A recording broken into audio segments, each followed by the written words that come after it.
China की peoples liberation army ने अरुणाचल प्रदेश में घुसपैठ कर ली है। ये सवाल एक बार फिर से चर्चा में है और इस बार ये दावा किसी पॉलिटिकल पार्टी ने नहीं बल्कि बॉर्डर पर रहने वाले लोकल लोगों ने किया है। आइए इस पूरे विवाद के पहलुओं को डिकोड करते हैं।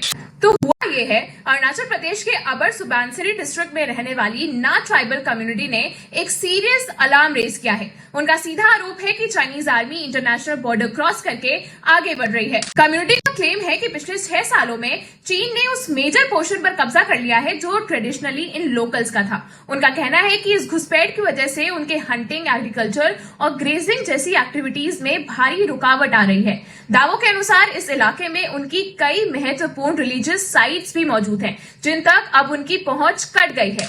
और इस मामले को ऑफिशियली सामने लाने के लिए ना वेलफेयर सोसाइटी ने सुबनसिरी के डेप्यूटी कमिश्नर को एक फॉर्मल लेटर भी लिखा है। इस लेटर में कुछ चौंकाने वाले फैक्ट्स भी दिए। कम्युनिटी ने फोटोग्राफिक एविडेंस के साथ 5 ऐसी लोकेशंस आइडेंटिफाई की हैं। उनका दावा है कि साल 2020 से पहले ये लोकेशन स्पष्ट रूप से इंडियन टेरिटरी का हिस्सा थी और अब इन जगहों पर चाइना ने कब्जा कर लिया है और वहां चाइनीज मिलिट्री का परमानेंट इंफ्रास्ट्रक्चर खड़ा किया जा रहा है। एक तरफ जहां लोकल्स के दावे बहुत स्ट्रांग हैं, वहीं दूसरी तरफ इंडियन आर्मी ने इन सभी रिपोर्ट्स को सिरे से खारिज कर दिया है। आर्मी का स्पष्ट कहना है कि ये रिपोर्ट्स पूरी तरह से इनकरेक्ट और निराधार है। भारतीय सीमा पूरी तरह से सुरक्षित है और कोई भी नया अतिक्रमण नहीं हुआ है। और यहाँ सबसे बड़ा सवाल खड़ा होता है, फोटोज में दिखने वाला इंफ्रास्ट्रक्चर बॉर्डर के इस पार है या उस पार? इंडिया और चाइना के बीच लाइन ऑफ एक्चुअल कंट्रोल को लेकर हमेशा से अलग अलग परसेप्शन रहा है। कई बार जो इलाका लोकल्स अपने ट्रेडिशनल हंटिंग ग्राउंड के रूप में देखते हैं,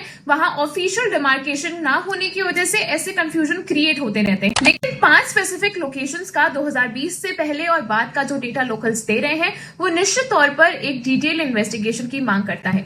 आपकी इस पर क्या राय है? क्या ये महज एक LAC के परसेप्शन का गैप है या ग्राउंड रियलिटी ऑफिशियल रिपोर्ट से अलग है? अपने थॉट्स कमेंट्स में जरूर शेयर करें और इस इन्फॉर्मेशन के लिए मुझे अभी फॉलो करिए।